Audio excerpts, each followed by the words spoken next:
Good evening friends. Good evening বললাম কারণ এখন 4টে জাস্ট বাজে, 5 মিনিট বাকি। কালকে থেকে আমার খুবই জ্বর, তো ভিডিও করা রয়েছে কিন্তু আমি এডিট করতে আর পারছি না। আর কালকে সারাদিন শুয়েই ছিলাম। আজকে দুপুরবেলা না, আজকে সকালবেলা 10টার সময় উঠে একটুখানি সেদ্ধ ভাত খেয়েছি। কালকে সারাদিন কিচ্ছুটি খাইনি, শুধু ফল খেয়েছিলাম, উপোসই ছিলাম বলতে পারো। আর আমাদের তো বুঝতেই পারছো, দুটো লোকের সংসার। আমি যদি অসুস্থ হয়ে পড়ি তাহলে অয়নের পক্ষে খুব সমস্যা। অয়ন নিজে রান্নাবান্নাও তো করতে পারে না, চায়, কিন্তু আমি বললাম যে আর কিছু করতে হবে না। তো যাই হোক, কালকের দিনটা খুব বিচ্ছিরি গেছে। আর আজকে সকাল 10টার সময় কোনো রকমে আমি একটু সেদ্ধ ভাত করেছিলাম, এই যে এখানে রয়েছে একটুখানি। আর এখন 4টে বাজে, তো আমি এখন উঠে একটুখানি চাউমিন করছি, একটু চাউমিন খাবো। তো ভাবলাম তোমাদেরও একটা আপডেট দিয়ে রাখি, এই আর কি। আসলে ইউটিউব চ্যানেল এমন একটা জায়গা না যেখানে তোমাকে রেগুলার কিছু না কিছু পোস্ট করা উচিত। আর এই চ্যানেলটা আমার একদম নতুন, তো সেখানে আমি ডেলি সেরকম কিছু পোস্ট করতে পারছি না। যদিও আমি ছোট ছোট আপডেটই ভেবেছিলাম দেব, তাও দিয়ে উঠতে পারছি না। তো এখন চাউমিন করছি, চলো তোমাদেরকে দেখাই কি করছি। তো এই দেখো, এখানে চাউমিনটাকে আমি সেদ্ধ বসিয়ে দিয়েছি। বিকেলবেলা একটু চাউমিন খেতে না ভীষণ ইচ্ছা করছে। আর এই যে আজকে সকালবেলা এরকম সেদ্ধ করেছিলাম, সব রকম সেদ্ধ দিয়ে দিয়েছিলাম, গাজর, আলু, কুমড়ো, সেদ্ধগুলো খেয়ে নিয়েছি, ভাতটুকু ওইটুকুই পড়ে আছে। আজকে সকালবেলা আগের দিনের সব বাসনগুলো ধুয়ে ঠুয়ে রেখে দিয়েছি, এখনো গুছিয়ে উঠিনি, শুকিয়ে গেছে, এরপর গুছিয়ে নেব রাত্রিরের মধ্যে। আর এদিকে ফ্রাইং প্যান বসিয়ে দিয়েছি, চাউমিনটা করব। মুখে না কিচ্ছু ভাল লাগছে না খেতে, তো ভাবলাম একটু চাউমিনই করি। এবার দুর্গাপুজোটাও একদম বাজেই কেটেছে, ঘরে বসে বসে, শরীরটা ভালো ছিল না। কালী পুজোতেও তাই, প্রথমে আটকা পড়ে গেলাম, তারপরে এরকম জ্বর এসে যাবে আমি ভাবতে পারিনি। আমার কিন্তু জ্বর সাধারণত আসেই না, তো জ্বর হওয়া খুব ভালো, কিন্তু আমার জ্বর হয় না ছোটবেলা থেকেই। তো এবার আমার জ্বর হলো ধরো আরো 3-4 বছর বাদে, কারণ আমার মনে হয় 21 সালে লাস্ট এরকম একটু গায়ে গরম হয়েছিল। আর আমার না গায়ের উপরটা কিন্তু গরম হয় না, আমার জ্বর হয় ভেতরে ভেতরে। তোমার গায়ে হাত দিয়ে দেখবে গা কিন্তু নর্মাল ঠান্ডা, কিন্তু ভিতরে ভিতরে আমার জ্বর হয়। তো এবারেও তাই হয়েছে, আগের দিন রাত থেকে হঠাৎ করে জ্বর হয়ে গেছে, আর বমি বমি পাচ্ছে, কিন্তু আমি বমি করতে পারি না, আমার কখনো বমি হয় না। সারা পিঠ ব্যথা, গা হাত পা ব্যথা, এত যন্ত্রণা, আমি কি বলবো। কালকে রাত্রির বেলা আমার বিপিও খুব ফল করে গেছিল, কারণ আমি কিছু খেয়ে উঠতে পারিনি, কিছু খাইনি, যেহেতু কিছুই রান্না করিনি, খাইনি, জলমুড়ি খেয়েছিলাম। কিন্তু যাই হোক, কালকে দিনটা একদম বাজে গেছে, একদম বাজে গেছে। দুজনের সংসারে একজন যদি রান্না বান্না জানে, আরেকজন না জানে না, খুব সমস্যা। অয়ন আমাকে বারবার বলছে, তুমি আমাকে তো শিখিয়ে দাও, তুমি আমাকে বলে দাও, তুমি আমাকে একদম রান্নাঘরে ঢুকতে দাও না, এটা একদম বাজে জিনিস। সত্যি তাই। এবার আমি আস্তে আস্তে, আজকে সেদ্ধ ভাতটা মোটামুটি অয়নকে দিয়ে করিয়েছি, আমি সব কেটে ফেটে দিয়েছি, বললাম তুমি করো।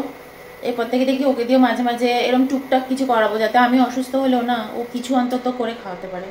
আমি যে কথা বলছি না, ভীষণ কষ্ট হচ্ছে। চলো চাউমিনটা করে ফেলি। চাউমিনটা আমি সর্ষের তেলেই করব। আর এই যে ফ্রাইং প্যানটা দেখছো না, এটাও কিন্তু নতুন, দুর্গাপুজোর পরে পরেই না আমি এটা কিনেছি, তোমাদের সাথে শেয়ার করা হয়নি, বলাও হয়নি। আর এইটা নতুনই ইউজ করছি। আমি রান্নাঘরের কিছু বাসনপত্র চেঞ্জ করেছি, আগের কিছু ইউটেন্সিলস সমস্ত কিছু বাতিল করেছি, করে দিয়ে নতুন কিছু অর্ডার দিয়েছি। তো অ্যামাজন থেকে এক এক করে আসছে, এটা এসেছে, তো এটাতে রান্না করছি। শরীরটাই তো খারাপ হয়ে গেছে, এর জন্য আর কোনো কিছু তোমাদেরকে দেখিয়ে উঠতে পারিনি। তো যাই হোক, এটাতে রান্না করছি, তাই বলে দিলাম এটা। আর এদিকে দেখো, আলু, পেঁয়াজ, কুচো লঙ্কা এই সমস্ত দিয়েছি, পেঁয়াজটা একটু বেশি করে দিয়েছি, যাতে পেঁয়াজের টেস্টটা না ভাজা পেঁয়াজের টেস্টটা যাতে মুখে একটু ভালো লাগে। ব্রোকলি অ্যাড করে দিয়েছি, ব্রোকলি এগুলো সব এনেছিলাম স্যুপ খাওয়ার জন্য, তারপর ভাবলাম যে আর একটু বেল পেপারও আনিয়েছি, red bell pepper, yellow bell pepper. Red bell পেপারটা দিলাম না, ইয়েলো বেল পেপারটা অ্যাড করলাম। চাউমিনটা দিয়ে একটুখানি নুন আর মিষ্টি, আর একটু চেরি টমেটো ছিল, ওটাও আনিয়েছিলাম, তো চেরি টমেটোটাও দিয়ে দিলাম। একটু আগে দিলে ভালো হতো, কিন্তু ভুলে গেছি। তো যাই হোক, এক্ষুনি অ্যাড করে দিলাম একটু নুন মিষ্টি, আর লাস্টে একটু বেশি বেশি করে গোলমরিচ অ্যাড করে দিলাম। গোলমরিচের টেস্টটাও শরীরের জন্য মানে খেতেও মুখে ভাল লাগবে আর শরীরের জন্য না খুব উপকারী। তো গোলমরিচটা অ্যাড করে দিয়েছি আর দেখো চাউমিনটা একদমই রেডি। এবার এটা একটু নেড়ে চেড়ে প্লেটে সার্ভ করে নেব। তো দেখো প্লেটে নিয়ে নিয়েছি আর একটা প্লেটে আমরা দুজনে মিলে খাবো। তো চলো টেবিলে নিয়ে গিয়ে বসি। তো এই দেখো প্লেটটা রেডি করে নিয়েছি, চলো টেবিলে বসি। তো এই দেখো এক প্লেট চাউমিন নিয়ে চলে এসেছি আর অয়নও চলে এসছে, দুজনে মিলে বসে এখন খাবো। এই হচ্ছে আজকের আমাদের খাওয়া দাওয়া। সকালবেলা সেদ্ধ ভাত খেয়েছিলাম, অয়ন মনে ভেবেছিল যে বিকেলবেলা আর কোনো খাবার দাবার জুটবে না। সত্যি কথা আমার শরীরে না মানে একটুখানি জোরই পাচ্ছি না। তো চলো একটু খাওয়া যাক, দুজনে মিলে খাই। না কালকে আমি না মানে ফলও খেতে পাচ্ছিলাম না আর মুখে কিছু খাবার দিতে ইচ্ছেও করছিল না।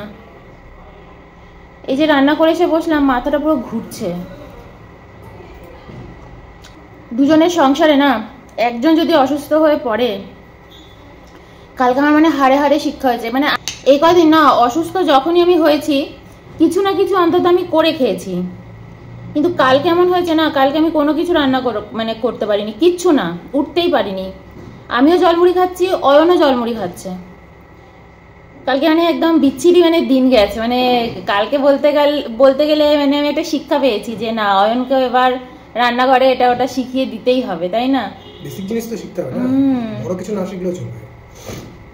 কালকে মানে খুব বাজে দিন গেছে। আর তোমাদের মধ্যে বলছিলে, সুচিত্রা বলছিলে যে স্যুপ খেতে, স্যুপের জন্যই আজকে ব্রোকলি এগুলো সব আনিয়েছি।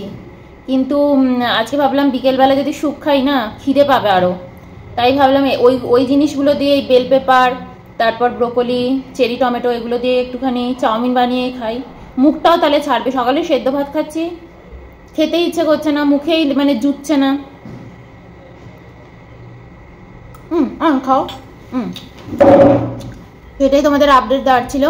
আজকের দিনটা এরকম গেল আমাদের। পরের দিন থেকে আবার ব্লগ অলরেডি বানিয়ে রেখেছি, দেওয়া হয়ে উঠছে না। আজকে জাস্ট একটা আপডেট দিয়ে রাখলাম। এবার থেকে ছোট ছোট ব্লগই দেব, কিন্তু রেগুলার দেব, নইলে খুব মানে অসুবিধা হয়ে যাচ্ছে, ঠিকঠাক আমি ব্লগ দিয়ে উঠতে পারছি না। তো চলো বাই।